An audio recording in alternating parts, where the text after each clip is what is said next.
খারাপ আছে। এই তোমার নাম কি? হ্যাঁ, আমার নাম দিয়ে কাম কি? বাড়ি কই? আমার বাড়ি নেই। বাড়ি নাই? আমার আবার খয়রাতি হয়, আমাকে বাড়ি নেই। বাচ্চা কই তোমার? এক ফুটফুটে বাচ্চা নিয়ে রাস্তায় রাস্তায় ঘুরে বেড়াচ্ছে। মা হলেও সে বাচ্চা কিভাবে রাখবে সে নিজেও জানে না। বাচ্চা কি করবি? বাচ্চা পালমুই। পালবি? আমার তো এখানে কি ওই বেটায় বিয়ে দাও তাই। দিয়ে দিবি? হ্যাঁ, কারো দিলাম তাই তো নোটেন। হ্যাঁ, তো স্বামী আছে? স্বামী আছে? এই স্বামী আছে? স্বামী আছে তোর?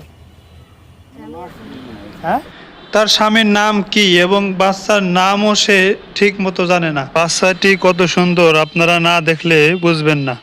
শোয়া রাখছিল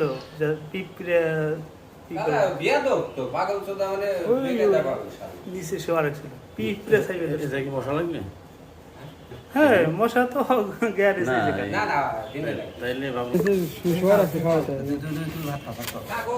বাচ্চা ঠিক আছে। ওই যে ফ্যানের তলে রয়েছে। ভাত নিয়েছেন? খা খা খা। খাবার খাবার পেট ভরবে। ভাল লাগবে না, ভাল লাগবে না, তুই খেয়ে নে, পেটে আগে দলা দে, পেটে দলা দে আগে যা। প্রিয় দর্শক, খাবার কি জিনিস সে নিজেও জানে না। একেই বলে গোবরে পদ্ম ফুল। হাজার হাজার কোটি কোটি টাকা থাকা সত্ত্বেও তাদের কোনো সন্তান নেই, কিন্তু পাগলের পেটেই বাচ্চা। দেখছেন আল্লাহর কি কারিশমা।